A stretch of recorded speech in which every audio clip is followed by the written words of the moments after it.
Support for this podcast comes from Odoo. Imagine relying on a dozen different software programs to run your business, none of which are connected, and each one more expensive and more complicated than the last. It can be pretty stressful. Now imagine Odoo. Odoo has all the programs you'll ever need, and they're all connected on one platform. Doesn't Odoo sound amazing? Let Odoo harmonize your business with simple, efficient software that can handle everything for a fraction of the price. Sign up today at odoo.com. That's ODOO.com.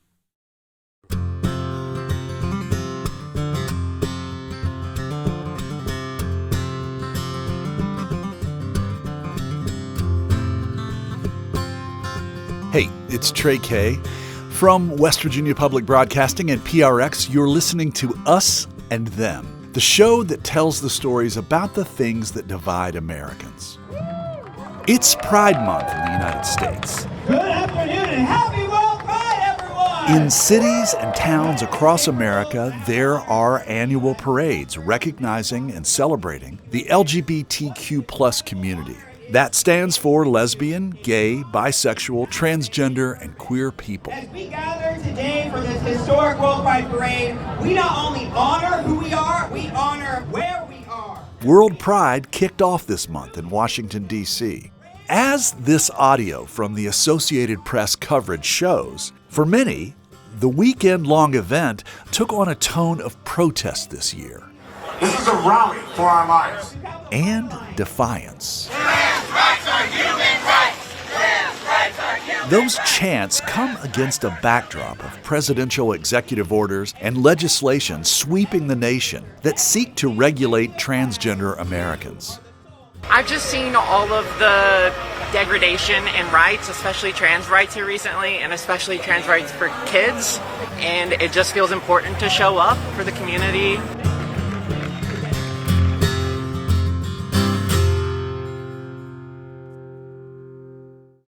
There's been a coordinated move over the years toward regulating transgender Americans in sports, healthcare, and public spaces. The movement targets transgender people who make up less than 1% of the U.S. population. It gained steam about a decade ago in response to what's been called the transgender tipping point. The reference comes from a Time magazine feature article in 2014 with transgender actress Laverne Cox on the cover. That was the same year the television series Transparent premiered on Amazon Prime. It's a show about an elderly man who transitions into identifying as an elderly transgender woman.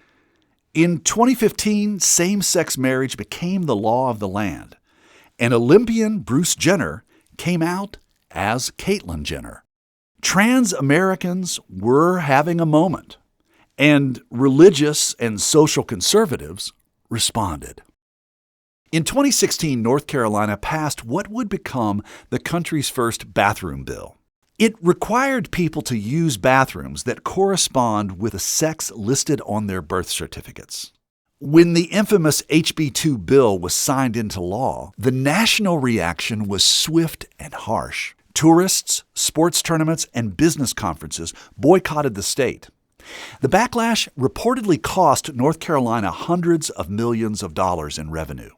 Even 2016 presidential candidate Donald J. Trump said HB2 was a bad idea. Here he is on NBC's Today Show. North Carolina, what they're going through with all of the business that's leaving and all of the strife, and that's on both sides. You leave it the way it is. There have been very few complaints the way it is. People go, they use the bathroom that they feel is appropriate. There has been so little trouble. A few months after those comments, Donald Trump became the 45th president and reversed his stance on transgender issues. Trump made a point to roll back Obama-era protections for LGBT people, and ever since, the country has been on a seesaw of transgender policy reinstatements and reversals. When President Joe Biden came into office in 2021, he reversed Trump's restrictions. Biden even made strides toward greater protections for the transgender community. Predictably, while campaigning for a second term, Donald Trump made a promise to erase the Biden-era efforts. On day one, I will revoke Joe Biden's cruel policies on so-called gender-affirming care. Ridiculous. It is my honor and pleasure to introduce to you the 45th and the 47th President of the United States of America, Donald J. Trump. On Inauguration Day, Trump signed the first of several executive orders targeting transgender people. Its title, Defending Women from Gender Ideology Extremism and Restoring Biological Truth to the Federal Government. As of today, it will henceforth be the official policy of the United States government that there are only two genders, male and female. Shortly after, Trump issued a series of executive orders addressing transgender athletes, medical care for transgender minors, and use of public spaces and bathrooms. Trump's orders also reinstated a ban on transgender soldiers serving in the military.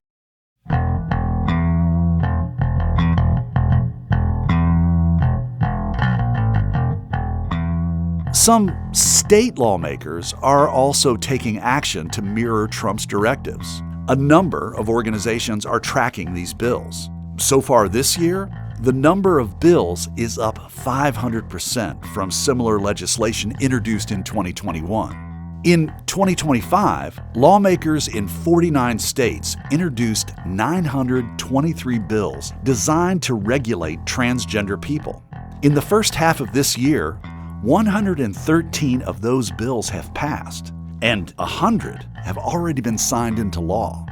The bills are all similar and fall into a few categories.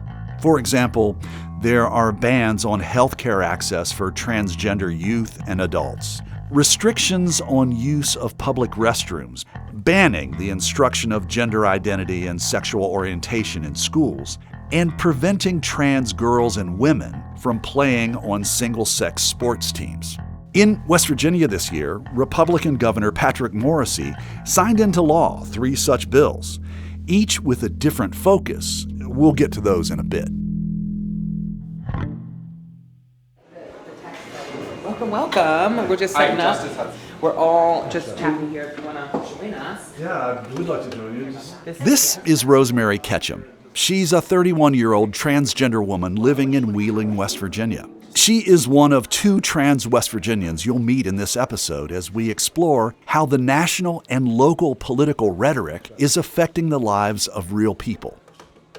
I met up with Rosemary at a cafe in Wheeling as she planned a local pride event with some friends. Wheeling is a small town in the northern panhandle with about 26,000 residents. When Rosemary's finished, we head to a chapel meeting room to continue our interview. I ask what she thinks about all the legislation aimed at her community. Being able to attack a vulnerable community that doesn't have the tools or resources to defend themselves is a winning strategy for these folks. In this small state of just under 2 million people, the trans population makes up a small fraction.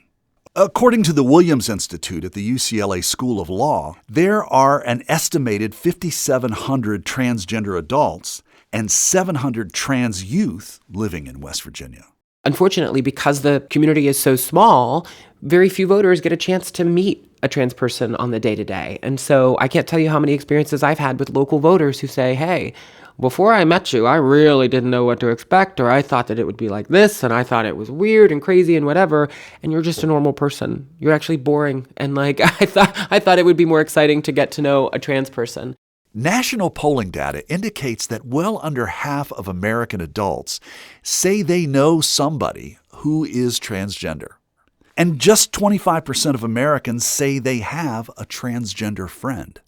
In 2020, Rosemary won a seat on the Wheeling City Council, becoming the first openly transgender person to win elected office in West Virginia. I did not make my campaign about being transgender. We celebrated the kind of historic moment around it, and then we got to work. And that was a successful strategy because, frankly, people don't care about it that much. I didn't get calls when I was on city council about people hating me being transgender. They hated that their garbage didn't get picked up on time, or that they liked more public art in their community, or whatever that was. But I do think what we're experiencing now is an example of the pendulum swinging, or the backlash from LGBTQ folks kind of entering media or politics. Can you just tell me a little bit about your life? Sure. I was born in West Virginia, but we moved shortly after to Ohio. My mom was a waitress in our local diner for years and years, and my dad worked in our local factory making Fiesta ware.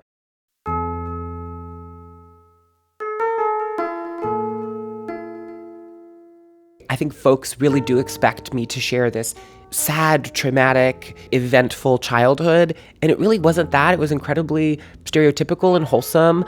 From my parents' perspective, when I was 4 or 5 years old, I started playing with dressing and calling myself a girl and identifying with kind of feminine Disney characters. And they didn't take it that seriously because you're 4 years old, you're just a kid.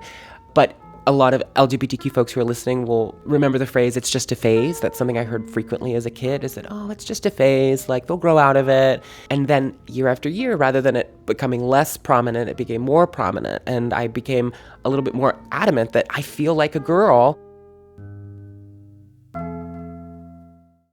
I had an incident in the boys' bathroom when I was in 4th grade where a group of boys, because I was more effeminate, they would call me a fag or gay or whatever.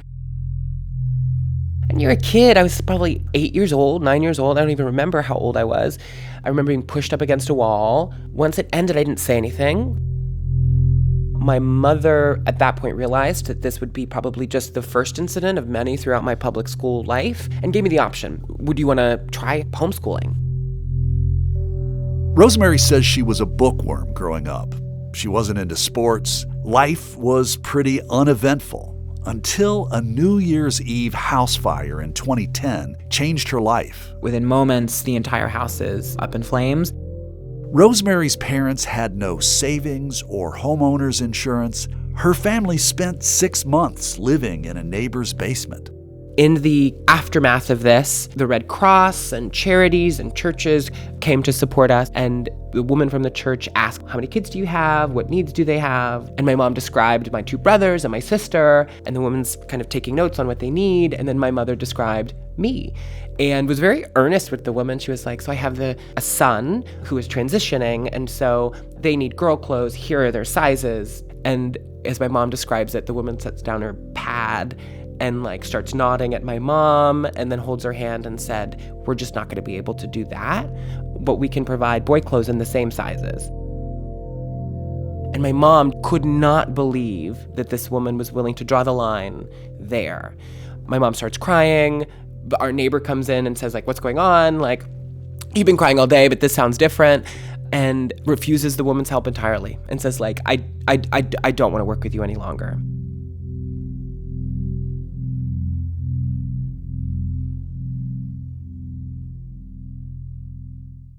Rosemary's parents split up after the fire.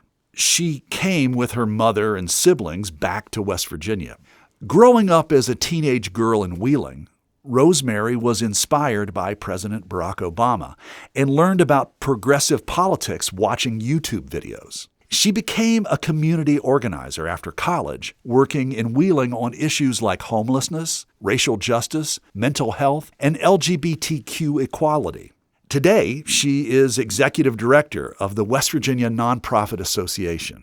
Though she no longer holds elected office, Rosemary's still involved in politics. When West Virginia Governor Patrick Morrisey held his State of the State address in February 2025, she decided to go. She wanted to hear what the newly elected governor had to say.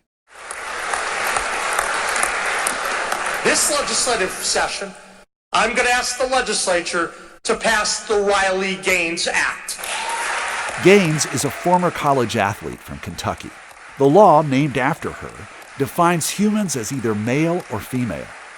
I'm sitting there as a trans person, whether they connected the dots and went, wait a minute, that person is now impacted by this bill. I don't know, but it felt very surreal, frankly. A month after his State of the State address, Morrissey signed the Riley-Gaines Act into law. The new law requires transgender people to use bathrooms, locker rooms, changing areas, domestic violence shelters, and state prisons that align with the sex listed on their birth certificate. West Virginia passed 2 other bills this year that pertain to trans people. One involves gender-affirming care for transgender minors. It does away with a previous exception that allowed treatment for transgender youth who are suicidal. The other new law that passed this year bans instruction about sexual orientation or gender identity. Teachers and staff are also required to inform parents of students who affirm a gender identity other than their biological sex. This seems like a good time to define some terms. Sex and gender are not the same thing. According to World Health Organization definitions, sex is biological, based on a person's chromosomes, hormones, and reproductive organs. Gender is behavioral. It's based on a society's norms and expectations. Gender can also change over time. Gender identity refers to a person's deeply felt experience of gender. That doesn't always correspond to a person's designated sex at birth. Rosemary Ketchum says the new wave of legislation is harming transgender West Virginians. A lot of the trans people that we're talking about are trans kids, trans adolescents, trans young adults who at one point feel vulnerable because they're a West Virginian and they're trying to go to school and they're trying to find a good job, but then feel that their governor is oppressing them and trying to take away their rights and trying to get them to leave their state that they grew up in. That feels really harmful. Rosemary is staying, for now. But there are other trans West Virginians who feel forced to leave. I am Ash Lazarus, or pronouns are he and they, and I am a trans organizer here in West Virginia. I first met Ash as they were deciding to leave the state. Ash grew up in a very religious Christian household. They have been through a lot, have fought for the right to exist, really. It hasn't been easy. So I was very closeted for most of my life, the child of a pastor. It was a bit of a difficult time growing up. Just, where I'm from, a very small town. It was unheard of to be openly queer or openly trans. And growing up, I didn't have the language to express that I was a queer and trans person. So I spent a lot of my childhood and young adult life just not being able to express who I fully was. Ash says when he moved to Morgantown for college, he got involved in creating a pride group.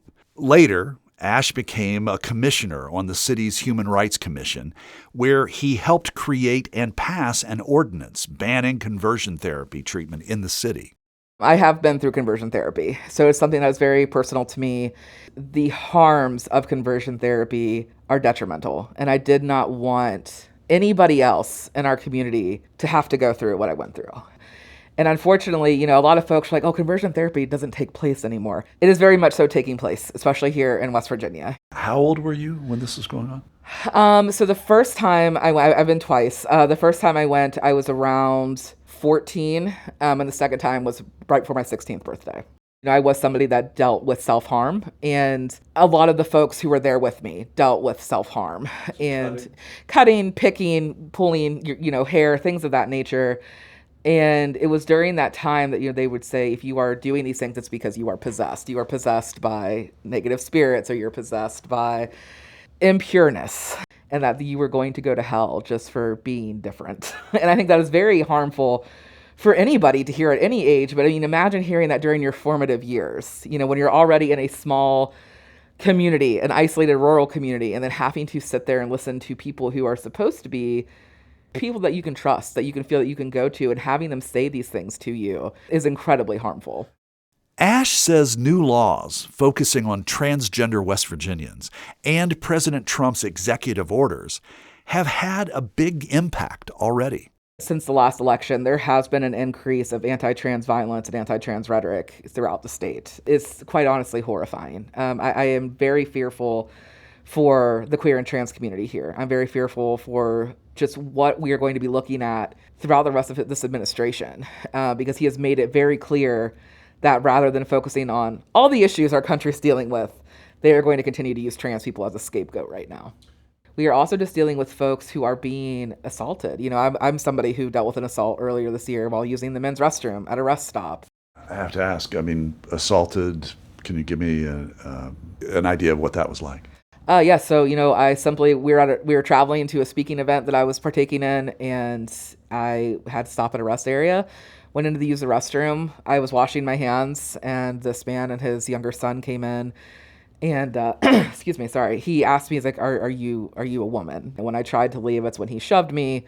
And, I do believe he was ready to try to take a swing at me, but I was able to kick his feet and get out the door. And I'm very thankful that I came out with, minimal harm done to me physically, but mentally and emotionally, that was a very traumatic event to go through. I still struggle. It's been a few months now, but I still struggle going into restrooms alone. I don't like to travel alone at this point, at least not in the States. So it's been that event has impacted me quite a bit.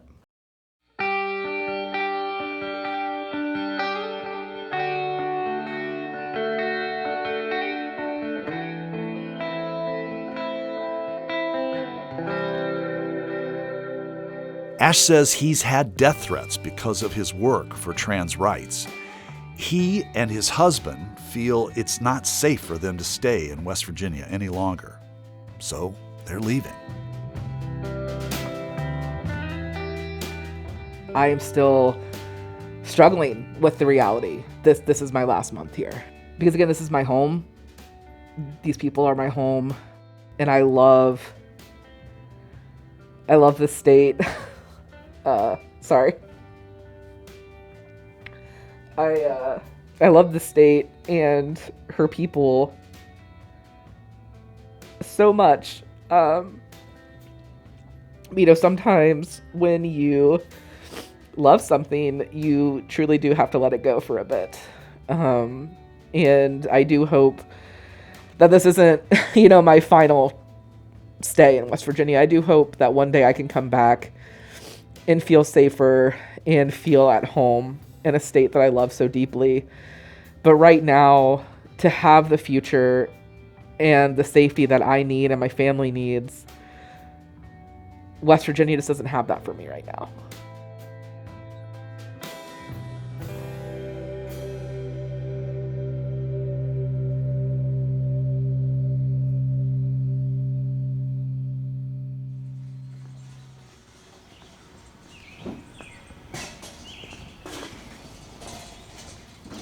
I caught up with Ash and husband Ricky as they were packing up. Morning. So how are the cats? They are trapped in a room. The neighborhood is quiet with swing sets and gardens and basketball hoops. Looks like middle-class suburbia. We're all trying our best right now. Here's my last question. What are your hopes for the future of trans rights and protections in West Virginia and across the country? My hope is that folks start to realize that trans people, we are your friends or your neighbors or your colleagues or your loved ones, and we are just trying to live our lives fully and authentically like everyone else is around us. We do not need to be fighting each other in these culture wars. We need to be pushing back against our very corrupt government, the people who are causing us harm. I do think we are eventually going to see that narrative flip. And I do have high hopes that we are going to be able to hold our elected officials accountable and start seeing actual change happen in the state and throughout the country. All right, I'm gonna head back in with the cats. Just text me if you need anything, and then otherwise, yeah, I will see you when I see you. All right, be safe traveling today.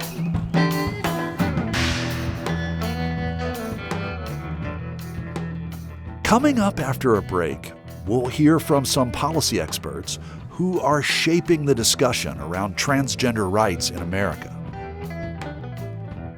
This whole movement is trying to say that we're the same. Like boys can become girls or men can become women.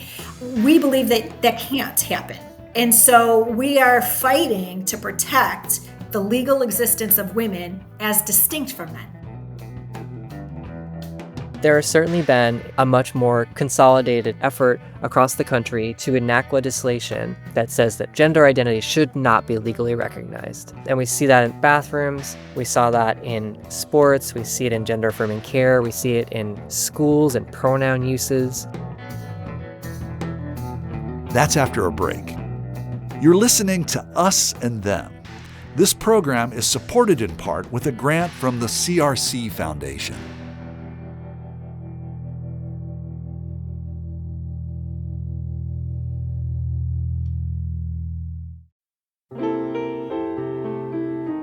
In difficult times, music gives us peace, brings us together, and helps heal us.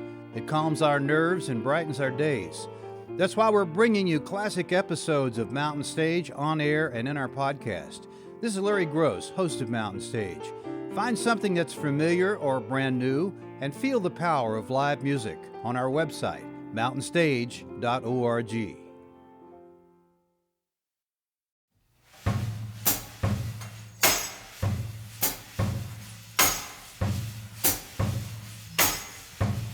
Hey, it's Trey. This is Us and Them from West Virginia Public Broadcasting and PRX. West Virginia is in line with other Republican-led states with new laws focusing on transgender youth and adults. Supporters of these measures call them common sense and say they're designed to protect biological women. But transgender advocates and allies call these bills discriminatory and dangerous. In 2021, West Virginia passed a bill banning transgender girls and women from competing on girls' and women's teams. The law was challenged in federal court and is still tied up in litigation. In 2023, the state banned gender-affirming care for minors. As I mentioned earlier, that law was amended this year to remove the exception for transgender minors who are suicidal. This year, West Virginia's legislature passed the Riley-Gaines Act. It codifies sex definitions and regulates bathroom use and other public spaces to a person's sex assigned at birth. And the state passed a bill banning public schools from teaching about gender identity.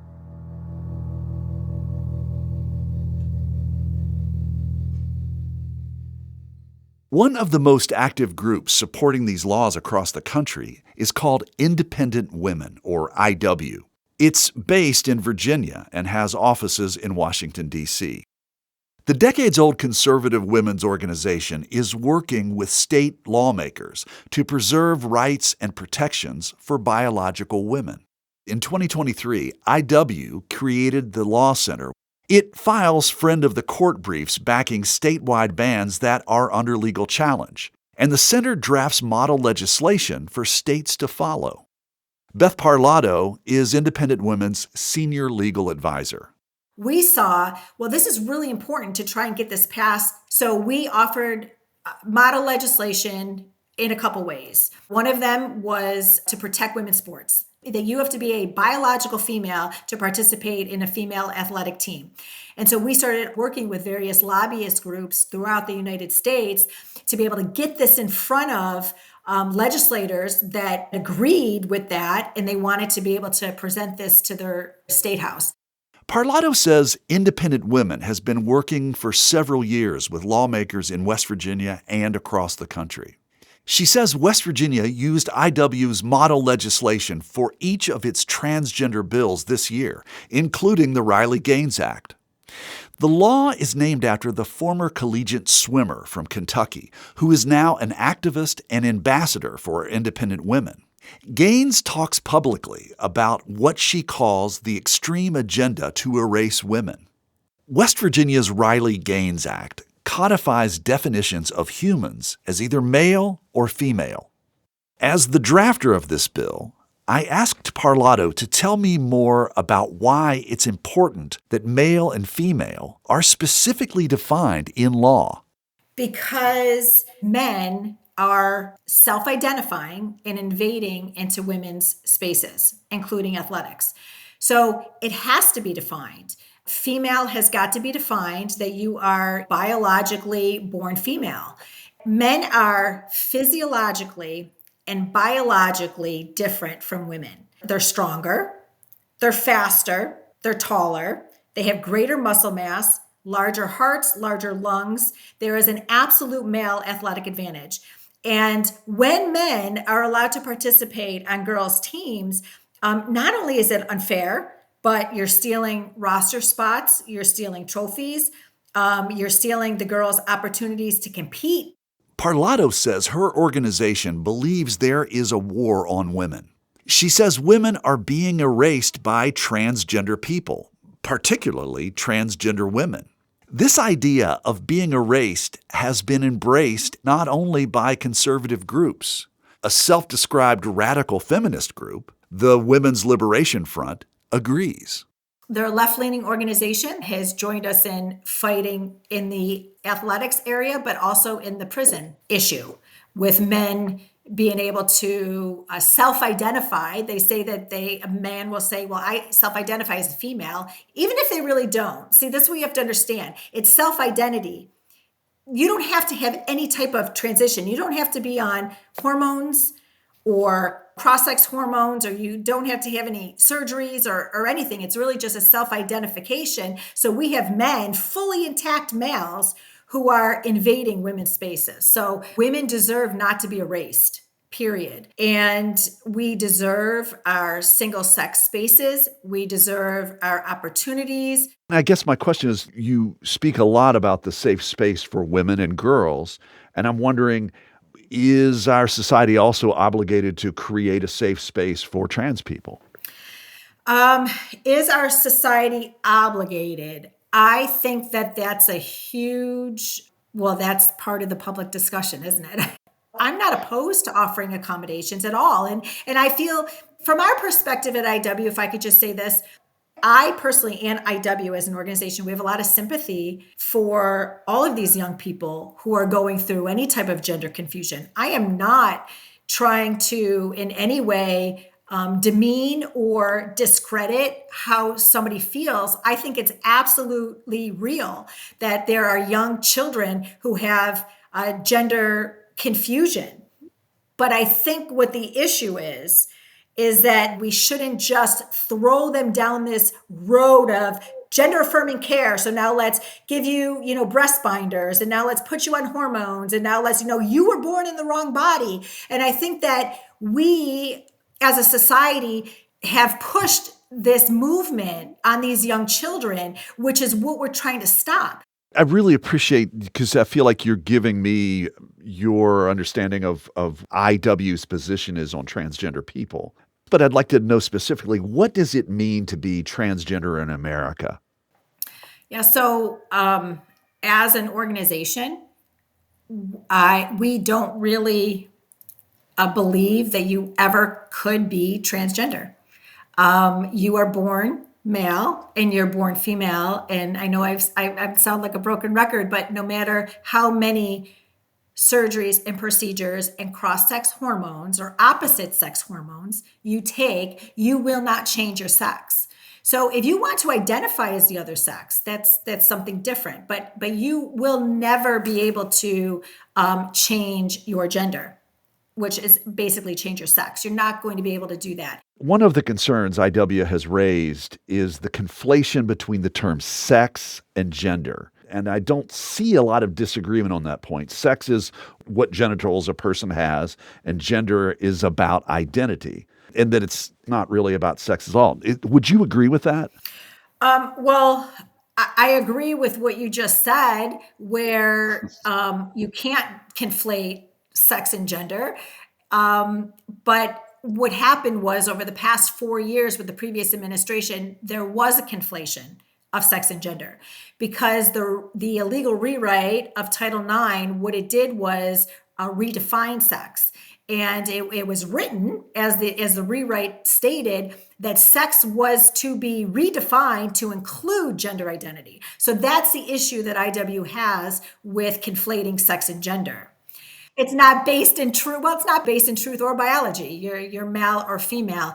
And the issue we have is when you say gender identity is the same as sex, you constitutionally, it makes no sense. This is an illogical argument. When a case goes to, let's say, the Supreme Court, right? We have what's called immutable characteristics. And what that means is then that's a protected class of people that you can't discriminate against. So you can't discriminate on the basis of sex. You can't discriminate on the basis of being a male. You can't discriminate on the basis of being a female. When you include gender identity as an offshoot or as another definition, or you conflate that with the definition of sex, you're now saying you can't discriminate on the basis of gender identity. Well, that's subjective. There's children out there that are identifying as animals and cats and dogs. I'm sure you've heard of that, where there's schools that have, litter boxes in bathrooms for students who identify as cats. You cannot have a protection of a class of people when the definition is so subjective that's a non-immutable characteristic. Parlato's reference to children identifying as cats and dogs echoes a social media hoax that's been widely debunked. There is no evidence schools are providing litter boxes for students.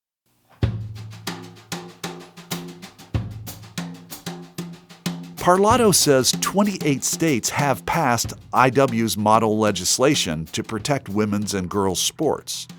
16 states have passed IW's Stand With Women legislation that defines sex-based words. President Trump's executive orders are creating even more optimism for Parlato and others who share IW's views. Trump's first order assigning binary sex as male and female was actually drafted by Parlato's former IW colleague, Mae Mailman. Mailman now works in the White House for the Trump administration. Despite what Parlato sees as the positive direction of her cause, she says there's still more work to do. Since blue states probably won't pass bills her organization supports, Parlato says she'd like to see these measures codified into federal law or have the United States Supreme Court weigh in. We're talking about women as a immutable sex. We are a sex, we are a class of people, an entire species, women, is on the line that our rights and our protections have been erased because of this gender ideology movement. This whole movement is trying to say that we're the same. Like boys can become girls or men can become women. We believe that that can't happen. And so we are fighting to protect the legal existence of women as distinct from men. We're distinct from them. And we want to keep it that way.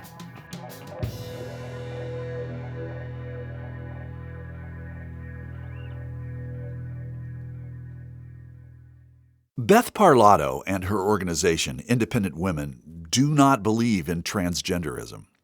A person is either male or female. No matter what they do, that will never change.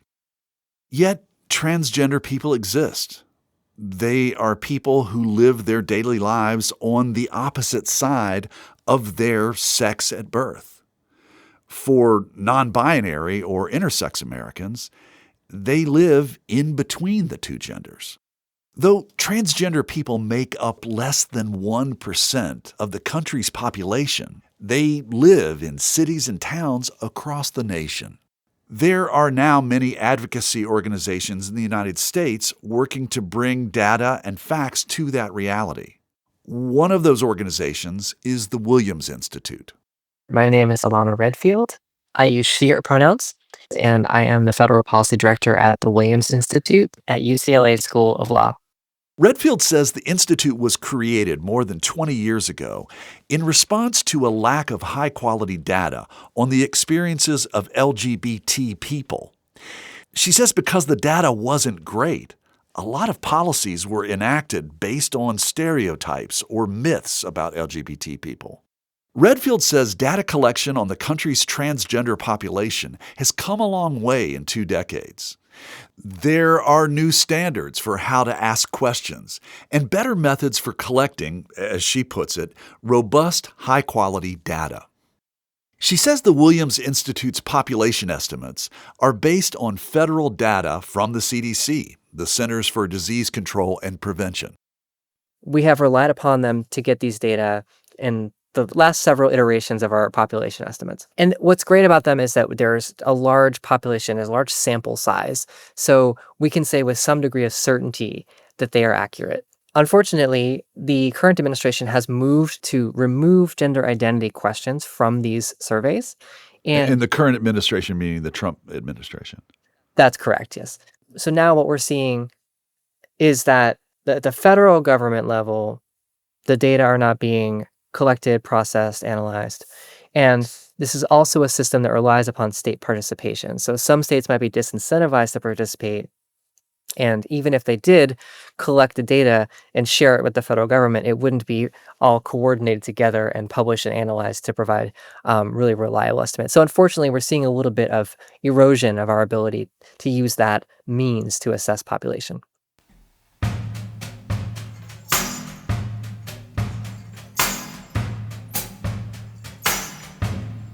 Redfield says transgender people are less likely to participate in government surveys during times when their protections are at risk.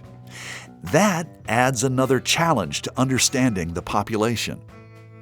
President Trump has enacted an executive order that defines self-identification as transgender as gender ideology and essentially prohibits recognition of someone's gender identity through federal program services and federal funding. So this is not based on any fact or science. This is based on an ideology. When you talk to people who study trans experience, overwhelmingly, you see affirmation that trans people are real and do exist, and that there are real, distinct identifiable features, and that self-report, someone's self-determined sense of their gender, is an important thing to recognize. So unfortunately, we're seeing a lot of movement away from what the science says and what research shows, and even just the sense that we might learn about a community that has a different experience than us and respect what they have to say. There's a real drift from that.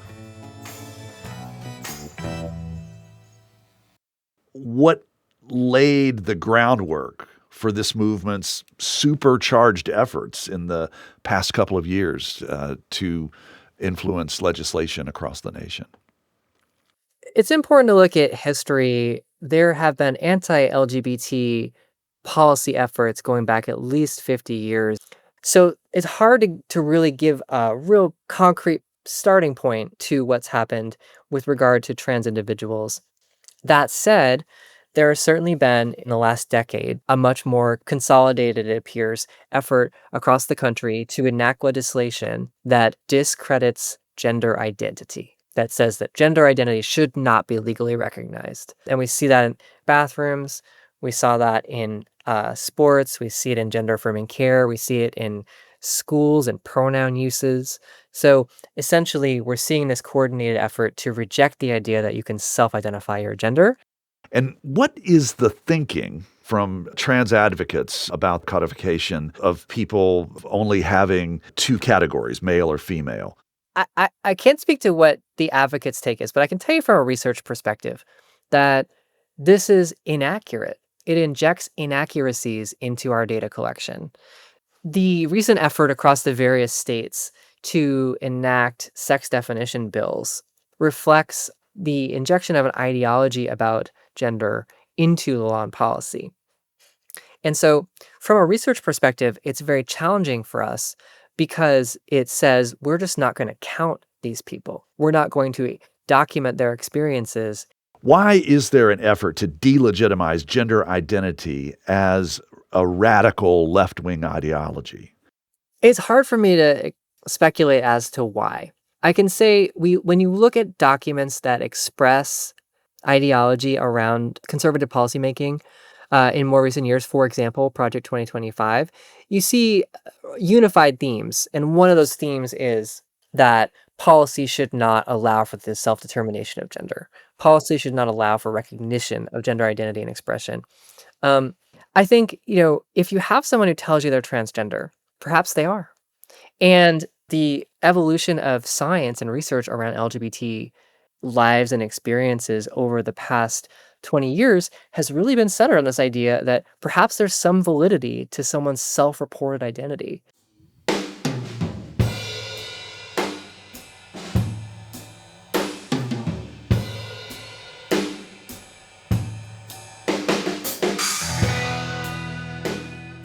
And so when we see that the policies are based on looking at the data, looking at what's actually happening, we find that LGBT inclusion actually has net benefits in so many ways, and that the idea that inclusion of LGBT people or transgender or non-binary people and official recognition of their identities doesn't necessarily lead to big social problems, but because of disinformation, we're hearing that all these problems are happening, but when you actually drill down and look at them, we're not seeing the problems that people are reporting.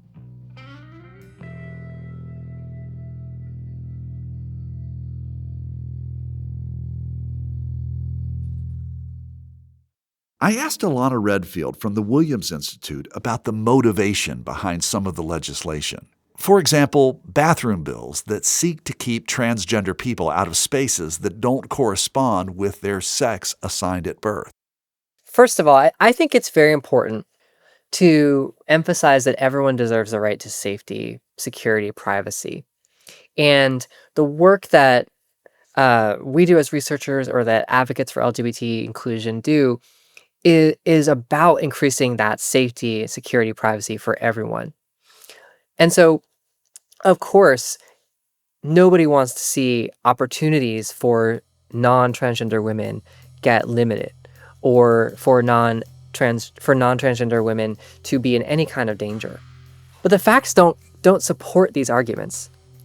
And what I mean by that is that we did a study in Massachusetts looking at the data that was available, and we found there was no correlation between trans inclusion and increases in bathroom violence. At the same time, there's plenty of evidence out there about the kinds of physical violence and even murders, harassments that transgender people experience in public spaces, including restrooms.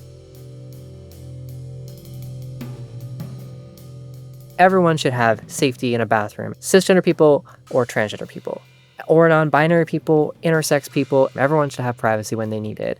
And we need policies that promote that. I do not believe the exclusion of transgender people from sex-segregated spaces is the only way to approach that. I also don't believe it really meets that end. And in fact, I think it perpetuates really harmful discrimination.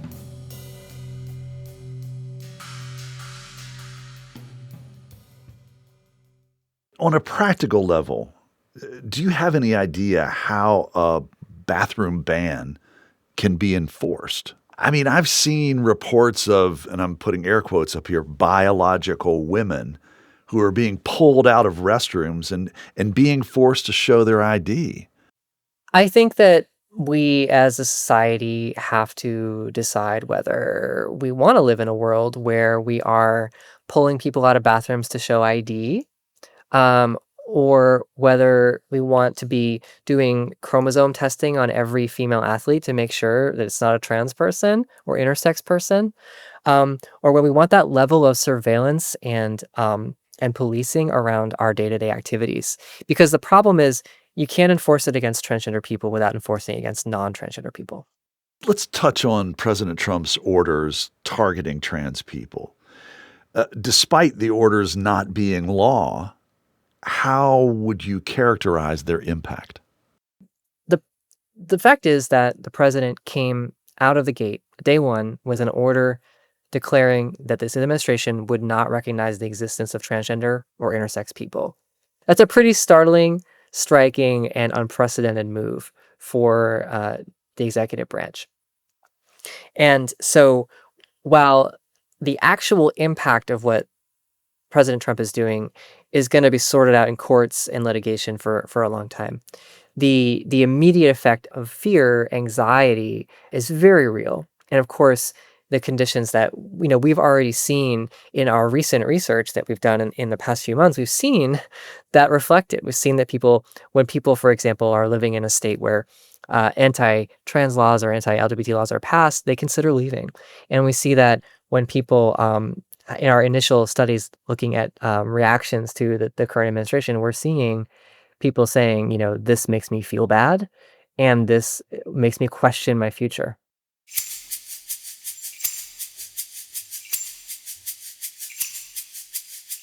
Roughly 100 bills that regulate a trans person's behavior and activity are now state law in over half the country. Congress is considering another 54 federal bills this session. And just as we went into production for this episode, the United States Supreme Court ruled on a case from Tennessee. The decision allows restrictions on gender-affirming care for transgender minors. The ruling sides with those who want to regulate the health care of transgender Americans. But allies and advocates for the transgender community are fighting against all of it.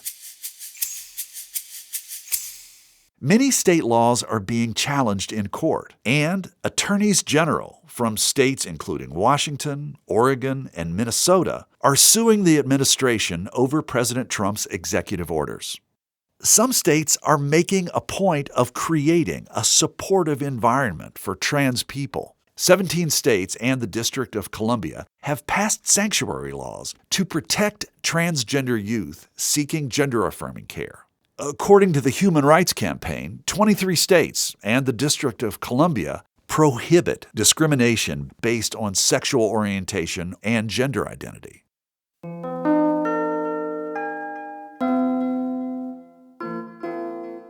I keep thinking of that statistic I mentioned earlier that shows fewer than half of all Americans know a transgender person. The transgender community in the U.S. makes up less than 1% of the population. But the debate over gender identity has become a social lightning rod that lights up the culture wars. It seems to me that whatever we believe about gender and pronouns and who belongs in which space, all Americans are worthy of the same rights and protections.